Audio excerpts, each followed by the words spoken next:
Les produits de luxe et l'IA, cela semble-t-il sans rapport. Vous pourriez penser que LVMH repose sur les sacs, les parfums, le logo, le marketing, mais il commence maintenant à utiliser l'IA pour optimiser les opérations et réduire les coûts tout en restant discret. Économiser des dizaines de milliards d'euros. Aujourd'hui, nous allons découvrir comment ce groupe de luxe de premier plan utilise l'IA pour devenir plus rentable.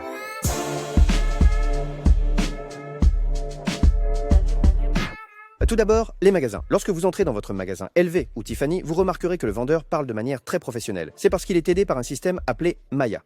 Ce système est un chatbot interne d'IA basé sur le modèle fondamental GPT-4 d'OpenAI avec une fonction de protection de la vie privée intégrée. Il équivaut à un assistant IA capable de retrouver rapidement ce que vous avez acheté auparavant, vos préférences stylistiques et même de générer automatiquement des recommandations. Actuellement, plus de 40 000 vendeurs dans le monde l'utilisent avec plus de 2 millions d'appels à l'IA chaque mois. Ce que vous voyez, c'est que le vendeur vous comprend bien. En fait, l'IA l'a déjà aidé. D'accord, brouillon. Et deuxièmement, la publicité.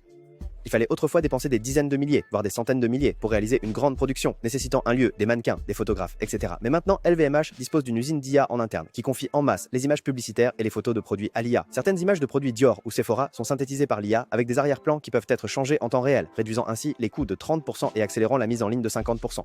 À l'avenir, les publicités de luxe que vous verrez seront peut-être toutes faites par l'IA, mais vous ne le remarquerez pas. Troisièmement, la chaîne d'approvisionnement. Il possède 75 marques, des entrepôts et des magasins dans des dizaines de pays. Et chaque jour, les produits circulent dans le monde entier. C'est là que l'IA intervient pour prévoir où il faut envoyer plus de stock, quels produits sont sur le point de manquer, quelles fêtes entraîneront une forte demande et ainsi de suite.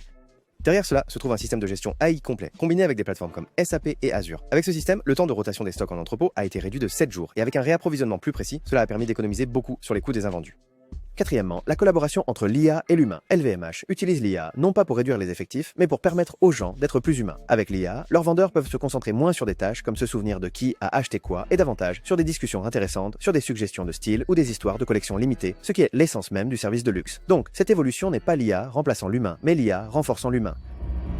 Voyons maintenant quel changement l'IA a apporté à LVMH. Premièrement, le coût de production de contenu a diminué de 30%. Deuxièmement, la satisfaction en magasin a augmenté de 22%. Troisièmement, le temps de rotation des stocks a été réduit de 7 jours, augmentant ainsi le bénéfice global de 5%. En fin de compte, cela représente près de 2 milliards d'euros de plus par an. Vous voyez, c'est discret, mais vraiment utile. Après avoir compris tout cela, j'ai réalisé que LVMH m'a vraiment inspiré de manière assez concrète.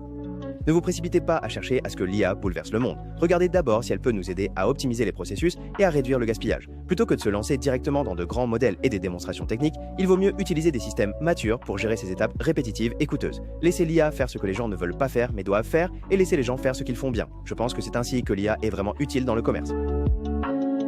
À la fin de la vidéo, je voudrais poser une question aux riches spectateurs devant l'écran. Votre entreprise envisage-t-elle d'utiliser l'IA? Quelle est votre plus grande préoccupation? N'hésitez pas à laisser un commentaire, je choisirai un cas pour essayer de faire une simulation et voir comment l'IA peut vous aider. Ok, c'est tout pour cette vidéo. Aimez, sauvegardez ou partagez avec des amis qui en ont besoin et suivez AI pour plus de contenu. La prochaine fois, nous continuerons à déconstruire des cas d'IA rentables. À bientôt.